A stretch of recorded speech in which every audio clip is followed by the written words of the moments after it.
I'm really excited today to share the work. My colleagues Eugene, Clark, and Bobby are presenting on today. I'm really excited because I think it's going to take some big investment to change what we're doing and get our communities ready for the future, and have a water system that supports our health, our people, and our environment.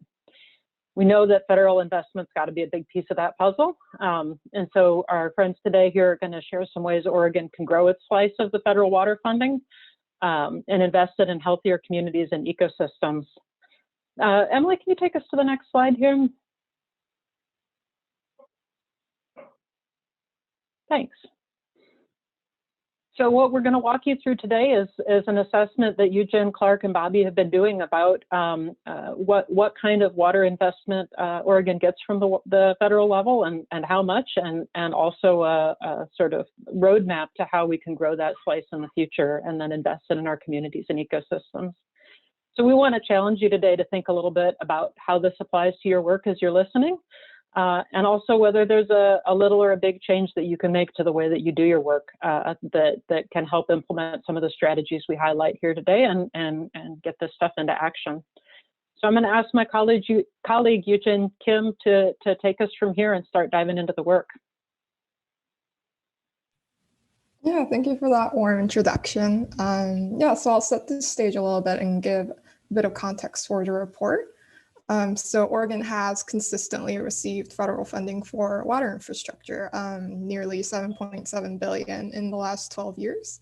But federal spending on water has decreased over time nationally, and that's led to local governments having to bear more of the financial burden for water infrastructure. So local spending on water infrastructure per person has actually more than doubled in the last 40 years. So given this, and in light of the fact that water affordability is a very important concern in Oregon, we wanted to seek out some ways that Oregon could secure additional federal funding for water. And we did this by focusing on three key questions. One, which federal programs are important to funding Oregon's water resources? Two, which federal water programs might be underutilized?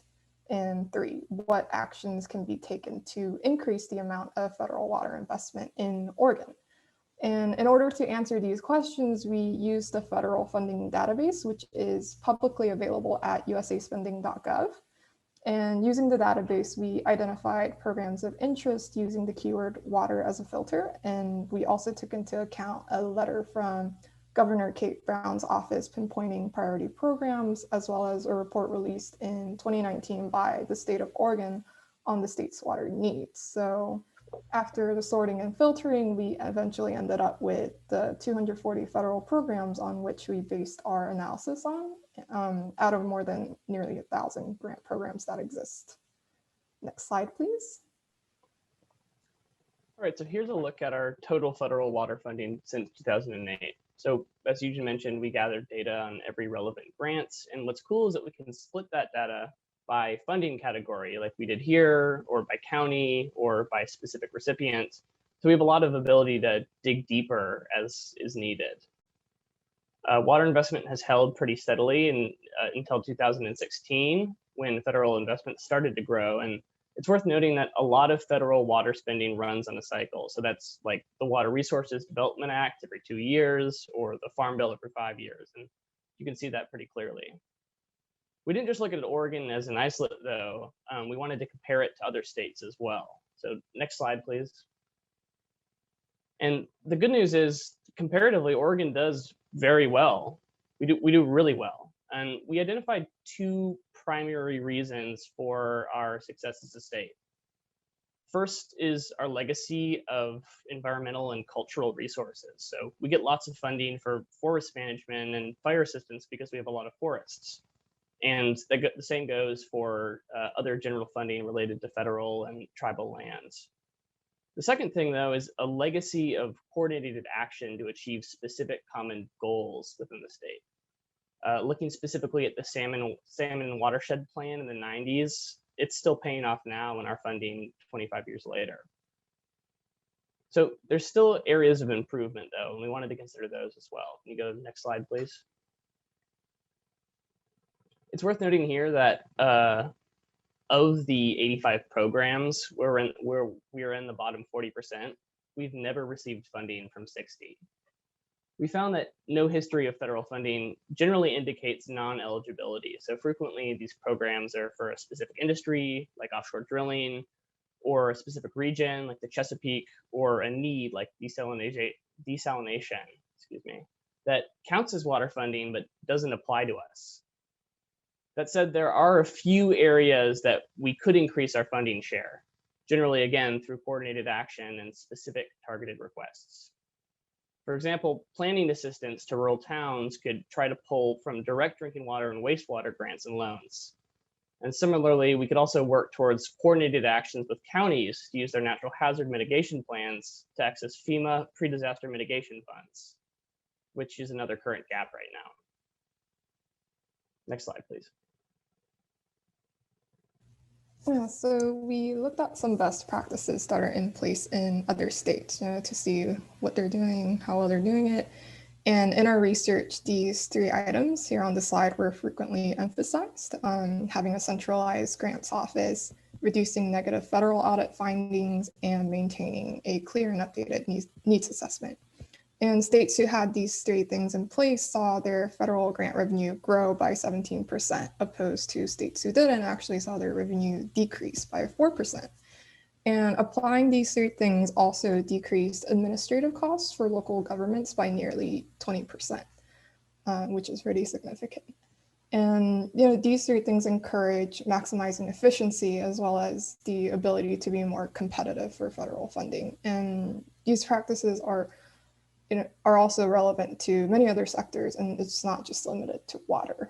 And for some examples, Maryland, whose grant management system is actually often cited as a successful model, has a statewide central grants office in place and provides audit and grant management trainings, as well as many other resources. And they've been very successful at reducing their negative audit findings. And I believe they even hold an annual conference to train other state agencies on how to get federal funding. And in other states, such as Connecticut and Massachusetts, they commission studies to perform a comprehensive evaluation of the state's performance in getting federal funding and to identify potential opportunities and to guide state action. And beyond these examples, there are a variety of actions that other states have taken towards the goal of maximizing federal revenues. Next slide, please. Thanks, Eugen. Thanks, Clark. And thanks everyone for being here tonight. It is really nice to have you all in the same space on this. I think some of the overall take homes that we found as we looked at those 240 programs and every single grant and loan that's been made to not just Oregon, but to every state in the country over the last decade plus, is that Oregon does pretty well, where it's kind of had coordinated asks. So for all of us here on the line tonight, just thinking about kind of what would the next kind of version of the salmon plan be in terms of a coordinated, serious ask to the federal government to support water in Oregon. The other piece of it is, since Oregon does compete pretty well in a couple of different kinds of programs, just kind of making the ask of Congress to really pay attention to those particular programs. So a number of the pieces in the Natural Resource Conservation Service budget, looking at different research pots of money, and really concentrating on those. You'll see in the memo that we put together, and we'll make sure we get a link to you here at the end of the presentation. There's also some new relationship development and some conversations that we can be having with folks like USDA, Rural Development, or Economic Development Administration, or even looking at the more flexible sides of the community development block grants, where Oregon has some potential to access additional funds. But I think the piece that just stood out so much just goes back to that point Eugen was making, is that states that had centralized grant functions really focused on reducing negative audit findings, and where state agencies had really put together the most current needs assessments as possible, saw their federal investment increase by 17% over the last decade, and states who didn't saw it decrease by 4%. So I think there's a lot we could do here in Oregon that just makes us even more investment ready, and these 5 bullet points are an example of that.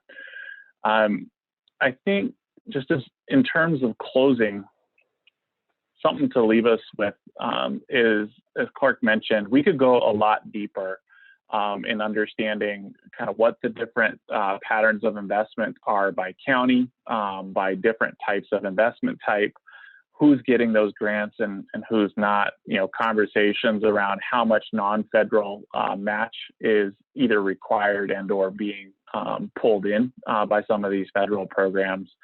And would love to have those kinds of conversations with folks either as a group in whatever setting you might want, or just in one-on-one. And maybe what we could do as I get ready to hand it over to Carlos here, if you all have ideas on ways that we can use this information to advance Oregon's collective water needs, we're all ears. So please let us know, and maybe you can put in chat or you can email one of us afterwards, and we're happy to follow up. But with that, Carlos, why don't I hand it over to you to kind of introduce our guests, to give some reflections on what we're hearing tonight. And then also as Carlos is talking, and then Representative Owens and Representative Helms are giving their reflection, please feel free in the chat box to put any questions that you have, either on anything you've heard thus far or anything you're about to hear. And Emily and I will put those together, and Carlos will help moderate them at the end. So thank you, and Carlos, take it away. Great, thanks, Bobby. Good afternoon, everyone. My name is Carlos Garcia, and I'm the Environmental Resource Officer at Oregon Community Foundation. OCF's Community Water Solutions Program has had two primary goals. The first being providing support so that communities can create solutions to water issues that reflect collaboration and agreement among diverse stakeholders. And the second being providing support to craft local solutions for water quality and quantity issues that then will also be able to inform policy and funding priorities. Through that program, we were able to provide some support for the work that underpinned the report that we're talking about today. So I wanted to just take a moment to thank the entire team at Willamette Partnership for their careful planning, their research, and for sharing their findings with us today. It's also my privilege this afternoon to introduce two of our state leaders who are joining us. They've graciously set aside some time to speak with us. And as mentioned, after the remark, we'll have some time for questions. And just as a reminder, I do see, that's great, some questions going on in the chat. That's at the bottom of your Zoom window, so please feel free to enter your questions there, and we'll do our best to curate them. So I'll give very brief introductions, acknowledging that I can't do justice to all of our speakers' experience in such a short time, but we're very pleased to have with us Representative Ken Helm. Having been raised and educated in Oregon, Representative Helm's career led him to become an attorney with a focus on land use law. And he's certainly been active in how we can balance community and economic growth with preservation of our natural spaces. He represents House District 34, Washington County, and he is chair of the House Committee on Water, as well as vice chair of the House Committee on Energy and Environment. And I'm also pleased to welcome his colleague, Representative Mark Owens. I've been fortunate to work with Representative Owens a bit. He is a man of many talents. He is a farmer, small business owner, and was a county commissioner in Harney County. He represents House District 60, Eastern Oregon, and he is vice chair of the House Committee on Water, as well as also serving on the Committee on Energy and Environment. So I just want to express my thanks to both of you for joining us this afternoon. And perhaps Representative Helm, if we might begin with you and ask you to share a few words.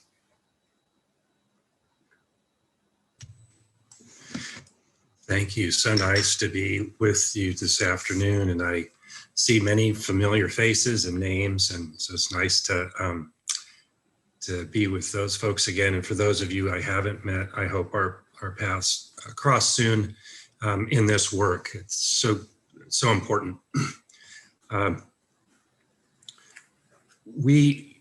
Back when we had the economic recession brought on by the mortgage crisis, I was a little bit late to come to the realization that our state had missed an opportunity for investment funds of this sort.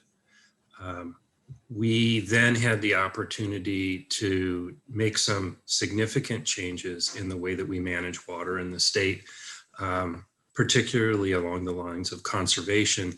And with money for stimulus, we could pay for some of that.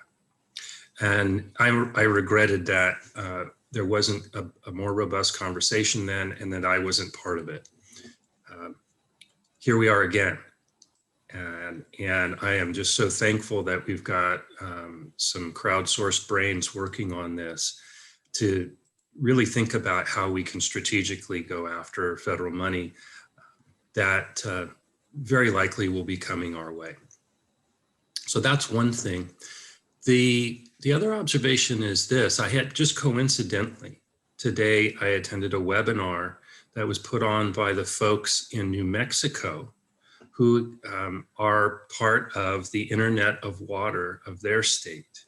And they were talking about their successes and their challenges in simply aggregating data in a public way that could be used by anybody who is interested in putting their thought to it. And it really was, it stuck with me from the point of view that we're in this very same place. We're a step behind in that we don't have legislation that says that the state ought to have such an Internet of Water, such a place that we can aggregate data. But what's the purpose of that, I thought, you know? And for decades and decades, we've been struggling with the idea that we want accountability in how we use our water. Contrasted with the fact that we have the prior appropriation system that says people have a right to a certain amount of water. And even in our state, which was farsighted in the 1980s by establishing the In-Stream Water Right Act, which establishes, of course, as you know, rights for fish and wildlife in in-stream flows. We're caught in this idea that we want to be accountable, and our water rights certificates say what we're supposed to be accountable for. But we don't know what we're dealing with because we don't have the data about actual use. And we don't have the data about what is left in our streams and lakes and in our aquifers after the use or before the use. And so for years and years and years, I think we've been walking in the dark. Even though things have been going okay, you know, we managed to do some good things for fish. We managed to get water to our agricultural uses. We managed to use our forests in a way that at least seeks to preserve the watershed. And we have lofty goals, but we still don't know what we're doing because we don't know what's in our aquifers. We don't know what's in our watersheds for sure. And until we get there, we will not be any good or any better than we are now at managing this resource. And so that is a unique opportunity for funding, because then if you look at it from that point of view, it is mostly a money problem, because we just need to be able to fund the monitoring equipment, the staff time, and the expertise to know what we're dealing with. And as Mark, I won't steal Mark's trademarked phrase, which is water budgets, and he can say more about that if he wants to, but we really do need to get there to understand what we've got and what we're using. And if we can use federal funding to get us there, I think we will have advanced water management in this state several decades ahead. So once again, I'm really thrilled to have your thoughts and happy to be with you today. Thank you, Senator Helm. And Representative Owens. Thanks, Carlos. And first, let me thank Willamette Partnership and specifically Bobby for making sure this work can be presented and inviting myself to this conversation. It's a good conversation. It's a needed conversation for the state. Looking at the report, it's good that Oregon has been able to capitalize on some of the federal funding, but we also need to make a push that we need more federal funding. Don't mean to ask, I can see all of you, but how many of you are water nerds in the crowd? Raise your hand if you are. Come on, come on. All right, all right. So we have a good group of water nerds here that need to come together with a collective message. Like one of the people from Willamette Partnership said, we have to coordinate. So the state of Oregon has to coordinate on the message and what is needed in order to have a modernization of water. I feel that there's some foundational blocks that we need in order to start those conversations. One, those conversations need to happen on a regional level. They need to happen in specific watersheds, whether that's counties, tribes, municipalities, or is leading those. They need to figure out what is the need that they have, the short-term need and the long-term need. But in order to have that conversation, they need something that Rep. Helm referred to. They need to make sure they have the data or the foundational blocks to have those conversations. And we don't have that right now. We don't have complete knowledge of our water situation at the state or the basin level. We need hydrological water budgets.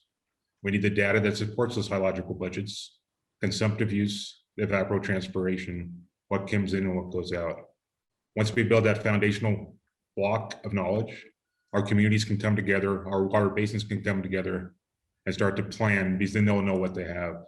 If they have extra water or they need more water, that will all go into that planning. That will all go into the conversation that's needed in order to secure federal funding.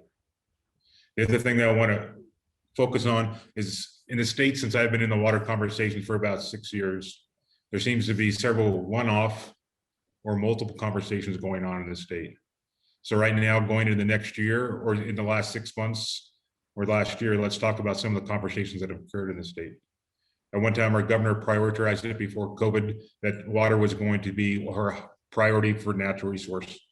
They started on a 100-year water vision, and COVID-19 came. AOC now is currently starting a conversation at the county level on what the needs are.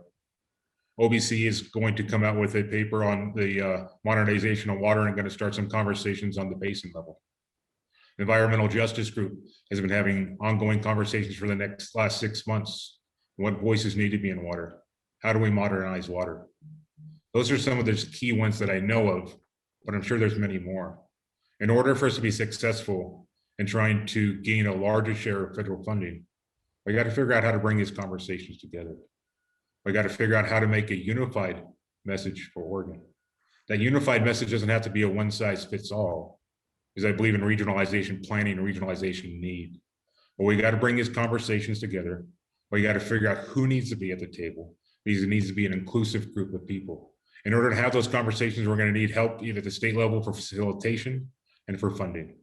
And we need to figure out a strategy on how to get the data we need. Once we take that data, what do we do with the assessment? And how do we clearly articulate how to modernize our water in the state of Oregon? I'm excited. The reason I got into politics was because of water. One of the things that encourages me to stay in politics is water. I really appreciate the opportunity to work with Representative Helm as chair of the water committee. We come from it from different sides. I'm a farmer.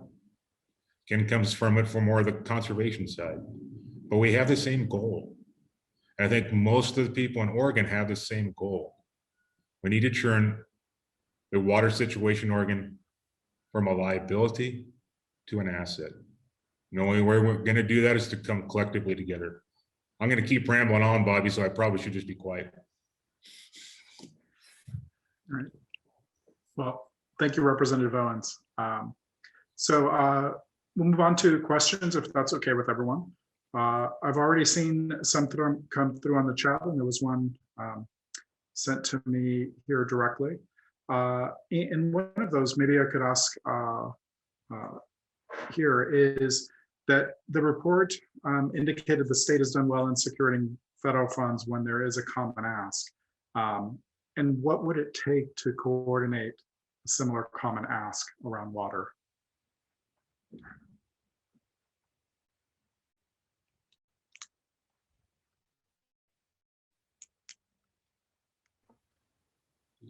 Is that for me, Carlos? Or? So I invite, maybe if we could, I'll start off.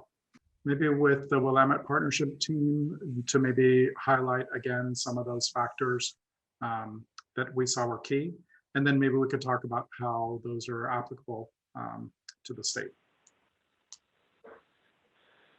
Yeah, I think we can speak a little bit to what's worked in the past, but I think for Reps Helm and Owens, it'd be good to hear where you think kind of the current need is. I think in the past, what we saw was a really common, clear expression of need, that you had multiple kinds of partners from multiple regions showing up with the same set of talking points. And the outcome that you would get from a federal investment was pretty clear. So that's, Clark had mentioned, we've seen this in the last 25 years of endangered species investment, federal forest management investment, and we're continuing to see that growth in cooperative federal stewardship, federal forest stewardship. We're starting to see that in a lot of the nationally competitive pots of money that require regional partnerships like the RCPP program or the National Water Quality Initiative under NRCS. So those are the kinds of factors that in the past have worked really well. So curious for Rep. Helm and Owens, what you see needing to happen in the next few months to do that next ask.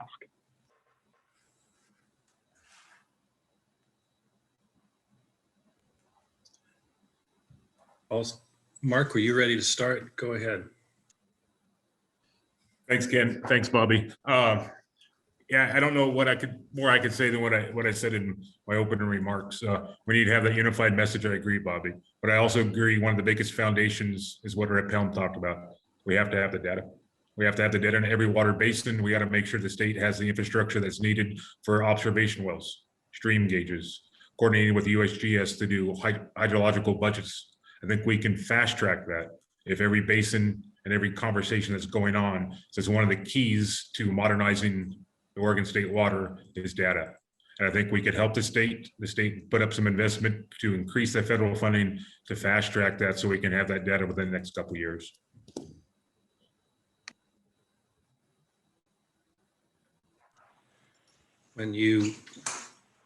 I'd encourage everybody to have a look at the water committee. If you go on OLIS, which I think most of you know how to use, you can go to the measures assigned to the committee. We have an awful lot of bills that are oriented toward what Mark just said. More money, more support for finding out more about our streams and our aquifers. One of the things so that sort of gives you a scope of what is most urgent to be funded. Some of that is uniquely state problems, and they may be fairly localized. But in general, besides data, one of the things that we have to accept, I think, in the state is that we have bigger problems, bigger challenges, let's not call them problems, bigger challenges than our Water Resources Department can handle on their own. It's not just that we don't give them enough budget, it's just that they have been starved for so long that they do not have a bench of talented folks that is big enough. They've got plenty of talented folks, but they're just too few in number. I'll use the recent Willamette reallocation as an example. Long federal process, which many of you were knowledgeable of or may have been part of, plops down a federal decision in our laps and reallocates some of the water in a way that has been a long time coming. There's some happiness about that. There's some unhappiness about that. But the problem that it's plopped down with water resources is we now have to transfer some water around in the basin, and we don't have the tools to do it. It is an enormous job that's probably going to take the better part of a decade, and we're not equipped. And so for something like that, it's not, federal funding tends to like to buy stuff or fund shovel-ready infrastructure projects. That's not the nature of the problem we have there, but it is a huge one. And it's one that needs, first and foremost, facilitation and organization by knowledgeable people that have done this on a much larger scale than we have, so that they can take that learning and bring it to a discrete problem. So I know that I'm not offering a solution there, except to say we've got problems that we need help with from outside of the state and at a national scale. And maybe that leads us to a way of thinking about the federal money that we're going to ask for. And Helm and Owen, to me, both of what you said really point to kind of moving away from kind of the 2008 vision of shovel ready as the key piece about recovery, to really thinking about kind of the social infrastructure and supports. And in 2008, there was a transportation research center that was created, which was huge in helping get the transportation information we needed to make solid transportation investments. So for some of our folks that are in kind of the science and technology space in Congress, there may be ways to be thinking about the National Science Foundation or National Institutes for Food and Ag to help us with some of that too. Thank you. Wondered if we could actually, there was an interesting question that came up, and this would be for the research team. And it's around, were you able to identify any correlation between the level of federal funds and the state's ability to have matching funds? Clark, do you want to take that one? Yeah, I can give it a shot, and maybe you can supplement as needed.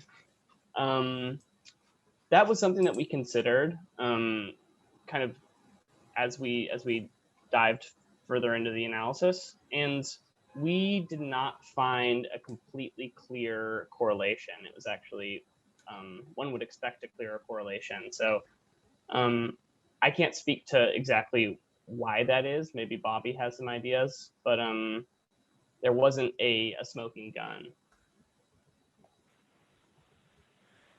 And what we do have is we have the amount of non-federal investment and the amount of federal investment. And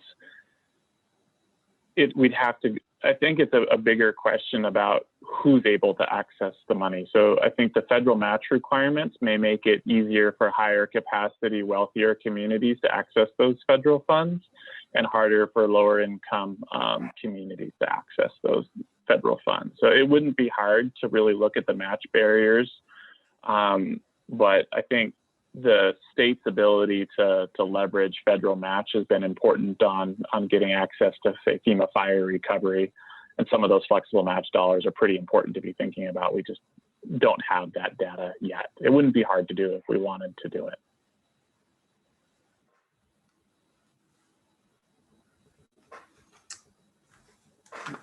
Could I ask another question here? And this may be, this is related to one of the things that we talked about, which was the need for data and some of the data gaps that we have.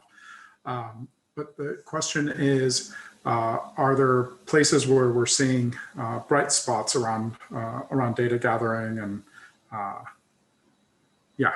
bright spots around data gathering? So I don't know, Bobby, if that's something that you could speak to, or perhaps Representative Helm or Owens.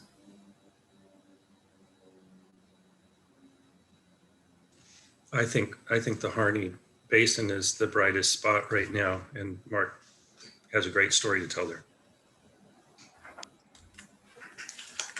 So thanks. So the state is very reactive in developing the information they need, and not because they want to be reactive, but because of what Rep. Helm said earlier. They don't have the manpower and the funding in order to be proactive. So anytime you get a situation that gets real out of balance and people start complaining or protesting permits, it makes the state perk up. And the state perked up in 2015 in Harney Basin and brought back a bar graph that showed, hey guys, we might be out of balance here. We might have over allocated more water than what's coming in. And the data they were using from was a 1968 study. And they made a commitment to our community at that time to do a comprehensive groundwater study. Anytime you do a groundwater study, it's also going to talk about the interaction of surface water. So they're just about to finish that study, and we're going to have a good data set. In order to compensate for one of the lacking data sets that they didn't have for measuring and reporting on consumptive use, is they developed a period of record of evapotranspiration maps that you can take the ET of a field, divide it by the efficiency of the irrigation system, and come up with consumptive use. That data and information is going to be published here in the next 6 months, and we'll have some of the most complete data sets that we need in order to continue the planning process that's been running parallel with that. I believe there's only two other basins in the state that have the data that is needed. There are some bright spots. You look up into even Umatilla. So some of the conversations have occurred. Some of the data has been put out. Some of the precursors to place-based planning have occurred. So there is a subset that is ready, shelf ready, Bobby. J.R. Cook, the NOAA, and up in the Umatilla, some of the projects they've done with some state seed funding and federal has been great. So I just want to elaborate this. We look at maybe Representative Helm and I thinking we need to back up a little bit to get foundational blocks. There is also opportunity that we want to make sure we don't slow down if people have that information already.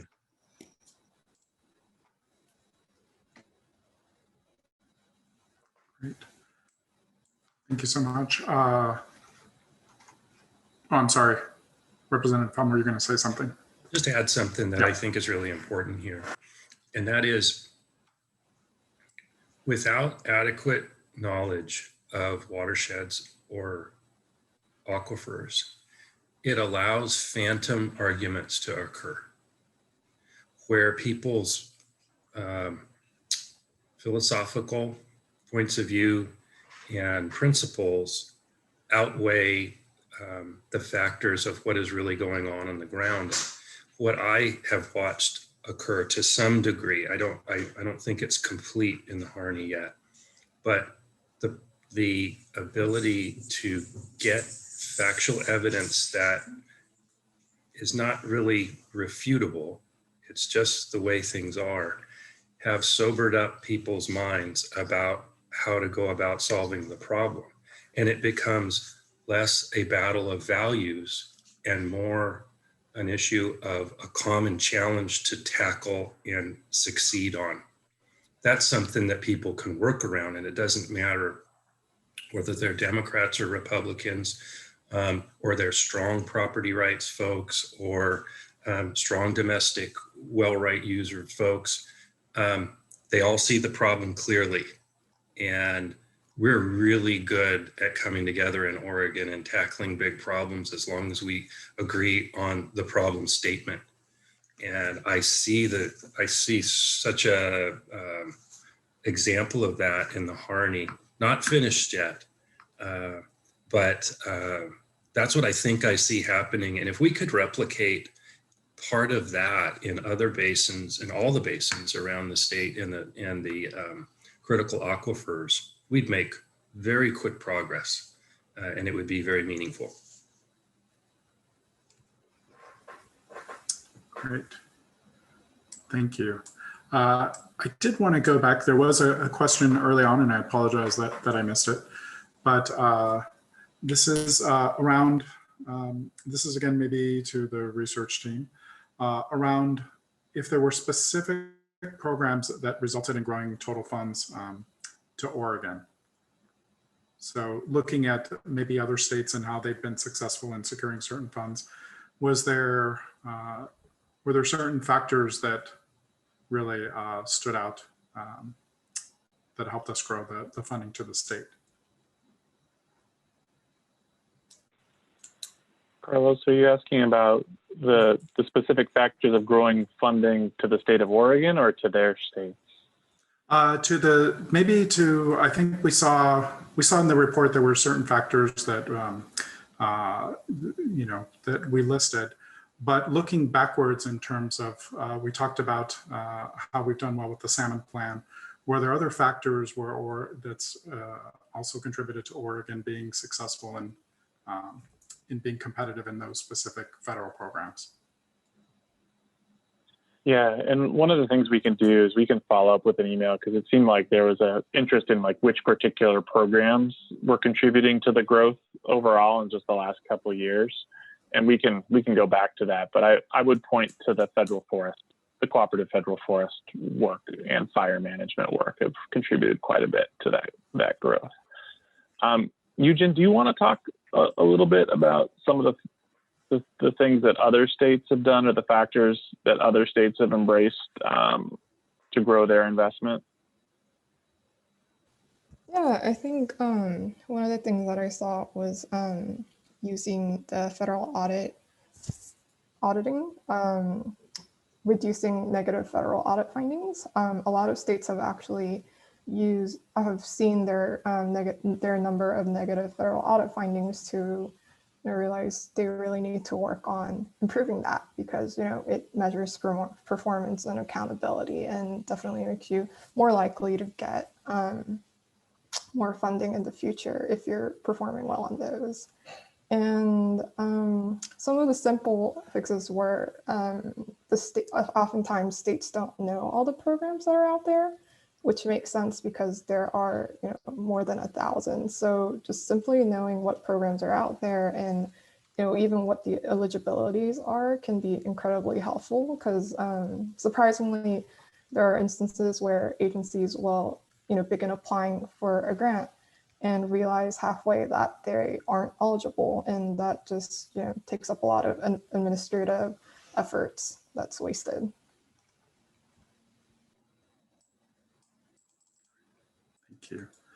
Thank you. And I think it looks like we might have somebody who was waiting to ask a question here. Catherine, did you have your hand raised in Zoom here? And just wanted to give you an opportunity to unmute and maybe just introduce yourself briefly and then ask your question. I appreciate it. My name is Catherine Bisco. I'm actually sitting on the Fema City Council, but I did have the opportunity as a private citizen to attend the 100-year water vision, and it was very inspiring, and there was a lot of information presented there that was very helpful. My question specific to this group of partners is, what are the needs that you have from our municipal governments or county governments, elected officials? How do we start this conversation on a real local level in order to support the efforts of requesting for federal funding? So they kind of go hand in hand a little bit, but just a perspective for here is that water is a real issue. And as we expect a lot of growth with housing, you have costs that are incurred with that. And quite frankly, the money is just not being allocated to study water resourcing. No matter how desperate that need is, it's just not happening. So what can our city, county governments do, elected officials, who are our partners, maybe just expanding that conversation also. Thank you, Catherine. Maybe Representative Helm or Representative Owens, would you like to speak to that in the municipal engagement around this? I don't know if Rep. Helm has disappeared. He's not on my screen, but I'll take a stab at it. I'll take a stab at it more from the county level, just because I was a county commissioner and there's only 2 municipalities in the 10,600 square miles of mine. So we have a lot of unincorporated communities. Go to your county courts, go to your city councils, talk about the need to have a regional planning and a regional approach. Ask them to engage with Association of Oregon Counties or League of Oregon Cities. Both those organizations are included in some of these conversations that are going on. Make sure that they articulate that there is a need to have that regional coordination and planning, and start to work on trying to figure out the facilitation for that need.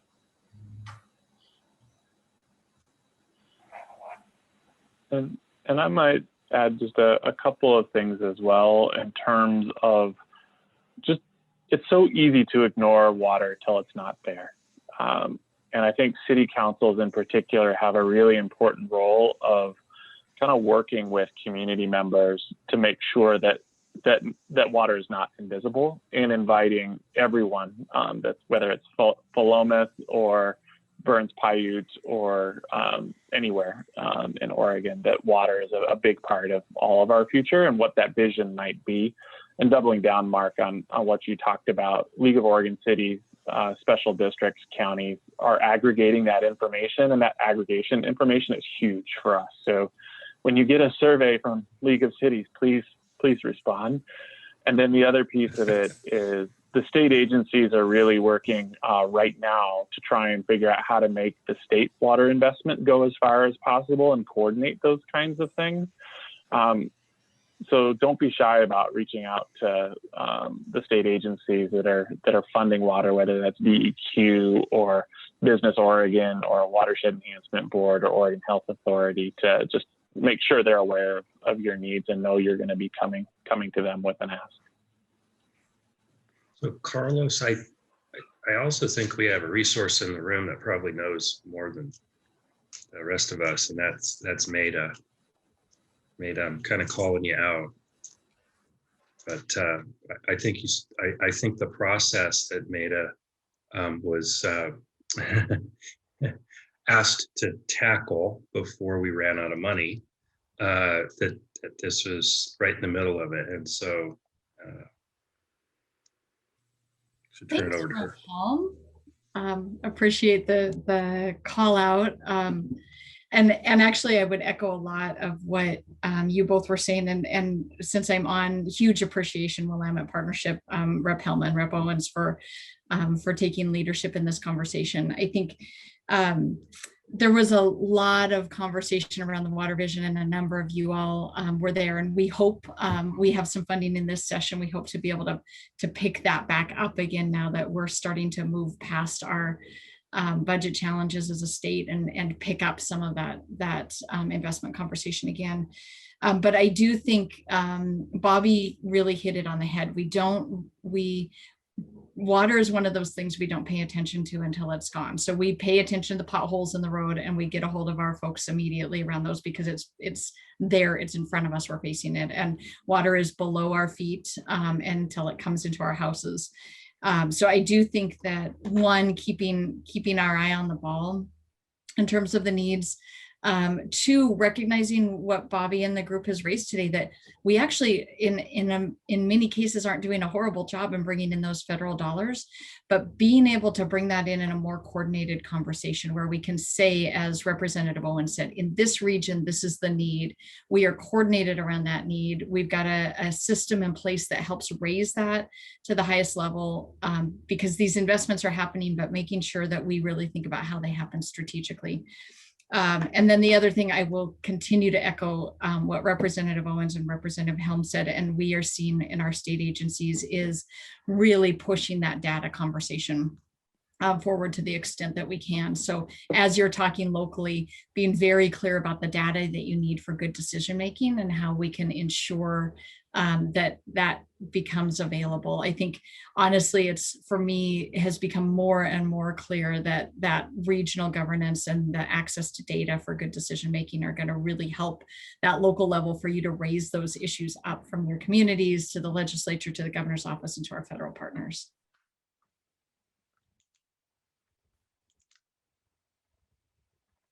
Thank you, Maida, and good to see you. So there was one more question here, and I don't know if we can drill down to this specificity, but this is again maybe for the research team around FEMA pre-disaster funding. Maybe an underutilized funding source for water infrastructure. And was there anything around why it hasn't been maybe as tapped into as other sources? Yeah, I think on a lot of these, there's the question of why. Why are we getting so much more money? Why are we getting so much less money? And it's also important to know that we were looking relative to other states. So we're getting less than our per capita share as compared to other states. Specific to FEMA pre-disaster mitigation, that requires a natural hazard mitigation plan to be in place, of which one of the things that the state did was really invest with the University of Oregon to make sure that a lot of those hazard mitigation plans just got updated in the last couple of years. So that trend may reverse because we built the capacity to get those needs assessments and plans in place so that counties had a better way to access the funds.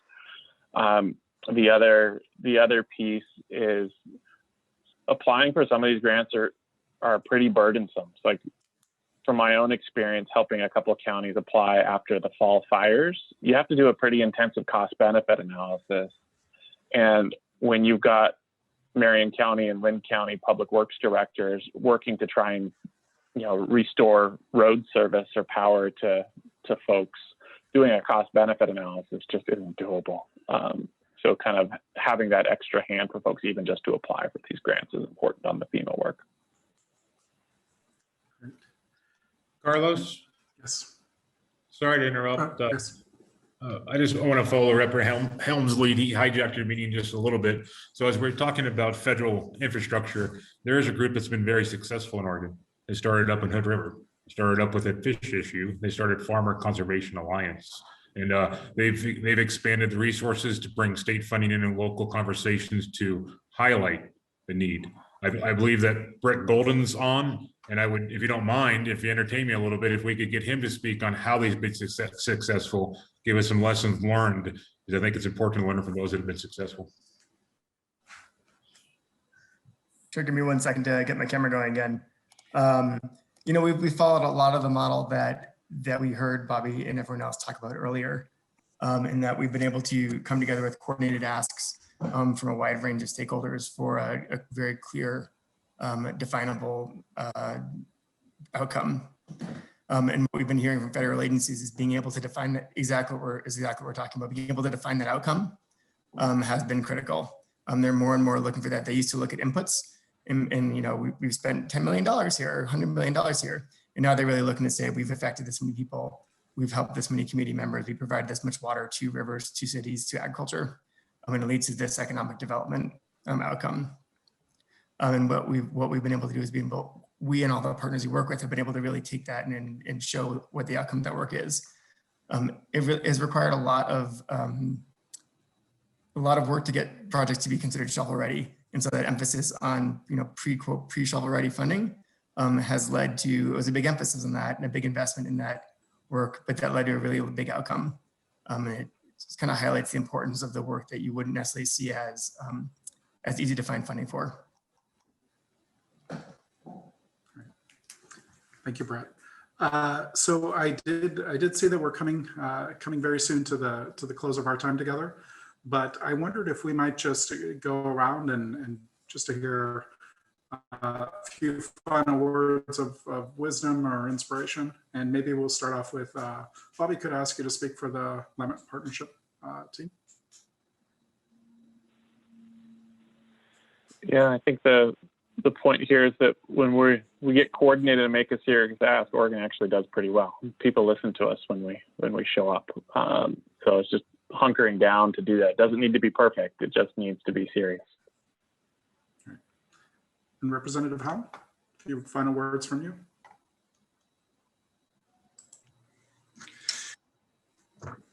This is a problem and a challenge that's too big for any one person or even in one small group.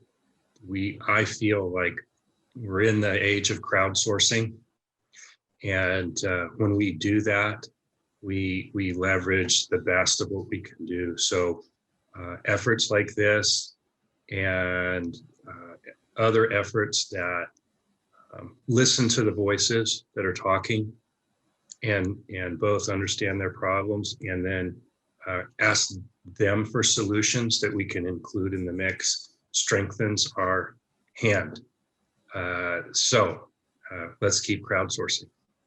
Great. And Representative Owens, any final words?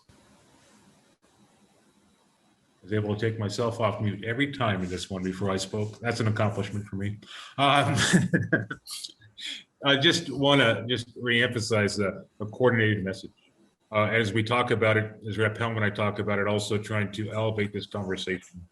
So our next governor candidates, our next state leaders, understand this is a priority for Oregon. So everyone on this conversation needs to engage the political leaders to make sure that the priority comes up so we can start to build that coffer that's needed in natural resource funding so we have that match that is ready for the federal funding to come. And trying to figure out from our congressional districts and congressional staff that's on this call, how we can get that first initial funding to do that data and do that facilitation is going to be needed for those crowdsourcing conversations and those community conversations to build on the work that Bobby and Maida tried with the 100-year vision until we ran out of water. We need to finish that project. Great. So thank you all. Certainly as we've talked about today, the future of our state is very much intertwined with the future of our water.